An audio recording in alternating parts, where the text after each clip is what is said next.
Today's interview takes me to the Rutherford region of Napa Valley. I'm at the home of former Chilean Agustin Huneeus, which is on the same property as the Quintessa Winery and Tasting Room. It's that sloping stone structure that rises just above the vineyards, set back off the Silverado Trail. He's been in the wine business pretty much his entire adult life, and he could have easily been the prototype for Dos Equis' most interesting man in the world character. And I found it quite charming when he offered me an espresso upon arriving at his home. He's the only one who's done that. I started by asking him what qualifications did he possess to be hired in a managerial position at what is now an internationally recognized winery, Concha y Toro. In the first place, I wish I could say that it was some kind of a vocation that took me into the wine business, because I've spent the rest of my life here in the wine business. Since 1960, I've been in various parts of the world and in various businesses, but all related to wine. I got into it certainly not because of a vocation, but because of a speculative investment move. A group of stock brokers invited me. I was in the fishing business, actually. The first year that I arrived in Chile after college, I was in the fishing business. And that business has very uneven cash flow. Sometimes the fishing is good and you get a lot of cash, and then you spend a couple of years spending it. So in order not to lose it, when you make it, you have to invest it in the stock market or in some sort of a thing that stockbrokers manage. And that's how I got to know a couple. And then one day, one of them invited me to participate in this idea of taking over a sluggish company that was being sold in this Chilean stock market for less than its known bulk wine inventory. So the move was buy the shares, a controlling share, sell the bulk wine, and keep the company for nothing. We did that. They lent me the money to do that, and we did that. And after a few months, we realized in order to make the strategy, to do the strategy we wanted to do, one of us had to step in, and I was the youngest and the silliest and the least experienced. Therefore, I stood in. And they must have sensed you had an ability to lead. No, I don't think they sensed that. I think they were all very busy, and I was the only one available. Oh. And after about 3 or 4 months, 6 months actually, that I was doing this, preparing the company for sort of a liquidation, I guess, I realized, well, we had only bought 20% of the company, 25%, but the company was very decimated, so we were controlling with that. After a few months, I sort of fell in love with the business. I saw a huge potential in Chilean wine. I saw the properties, and they were great, and I started learning and tasting and convinced my partners, instead of selling, let's keep it and make a go of it. And here I am, 60 years later, still in the business. Yes. Yeah, you took that small, struggling company and turned it into the largest producer in Chile at the time. Did you make any changes with the varieties you were growing, and what was popular at that time? We changed absolutely everything. At that time, most wines were sold in bulk. Varieties were really not an issue. There were brands, and the way we farmed, the way we marketed, the way everything was completely different from what it is today. And Chile didn't export wine when I stepped into the business. And I saw this great potential for export, for the international market. And I saw that our wines could compete in flavor and taste in quality with the wines that were being exported from Europe, particularly in this country. And I started getting a gist of what it could be because I connected Chile with Davis University in California. And there we had some great masters of winemaking and viticulture and enology, and they went to Chile and started finding and helping us find the right path. So that was a great revolution in wine, and I'm talking to you about from 60 to about 70. Did you reach out to Davis? Is that how you got them involved? Yeah. We had then the first Chile-California program, which was installed really by the present governor's father, Pat Brown, and the Chile-California program. And that connected us very, very intimately with Davis University. Oh, great. Do you think at that time the Chilean wine industry was larger than the U.S. since we were stunted in growth by prohibition? I think so. I think that in total number of gallons we were or hectares planted, Chile was probably larger. Yeah. But I don't know the statistics exactly.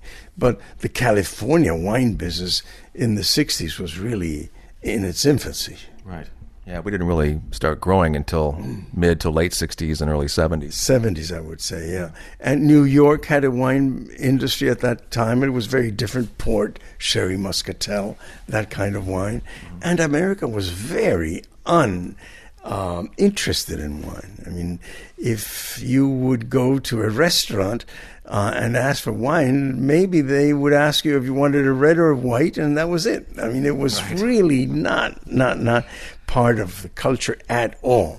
Agustin Huneeus experienced great success at Concha y Toro. But in 1970, Salvador Allende, backed by the USSR, became president of Chile. The Marxist ideology went into effect, which included seizure of private businesses. Agustin had been in conversation with Seagrams at the time, and they offered him a job, which he accepted. So I called him, and he said, well, why don't you go to Argentina and we'll start something in Mendoza, because we are in Buenos Aires with a lot of businesses, and we'd love to do something with you in wines.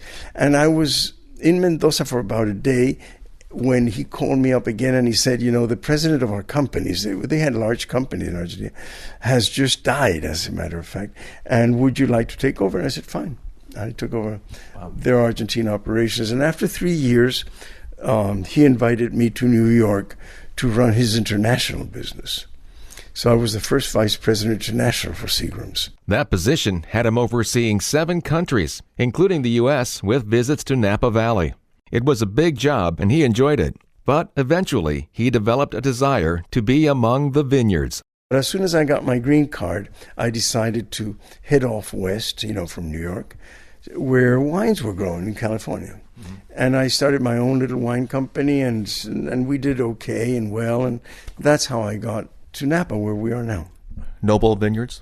Noble Vineyards was my first venture in California. It was funny because it was a big by today's standards, 2,000 acres of vines dedicated to, pretty high-yielding wines. And at that time, the most important wines being sold in America were called Chablis and Burgundy. And Chablis was some kind of a white, sort of very palatable wine, easy to make, easy to drink.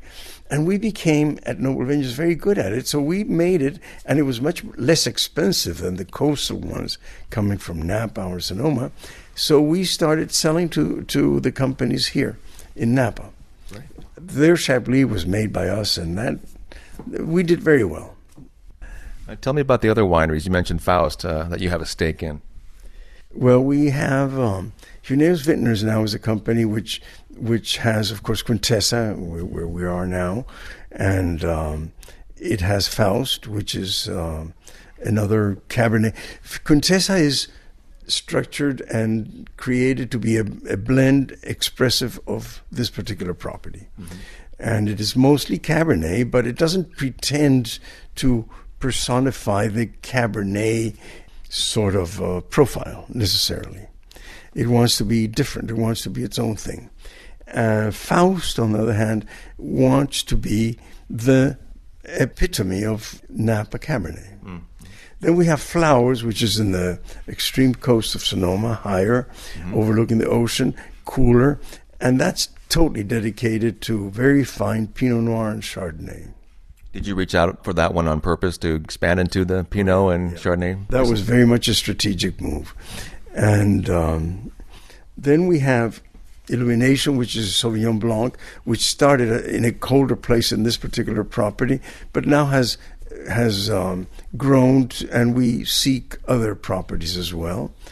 And of course, we just sold Prisoner Wine Company, which was a beautiful Zinfandel blend of Napa, plus some other wines related to that. But those were purchased grapes and selected growers, and that grew sort of out of our hands. Your wife, Valeria, is a highly educated woman with degrees in microbiology and viticulture, and yeah, she's been quite a partner for you, huh? She has been, and as a matter of fact, Quintessa was totally developed by her. And she's still very much involved in running the vineyards, this one and Faust. But she gave up science for viticulture. Her original studies were enology and viticulture, but then she got her PhD in science and nutrition. And she worked in nutrition at the VA for a long time, and then decided that she wanted to come back to viticulture. Thank God for me. Right. Well, congratulations on the great success you've had over the years. Thank you very much.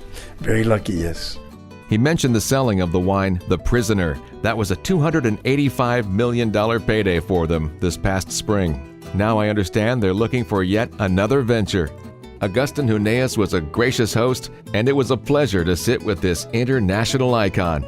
I'm Jeff Davis. Thanks for listening to this podcast of On the Wine Road.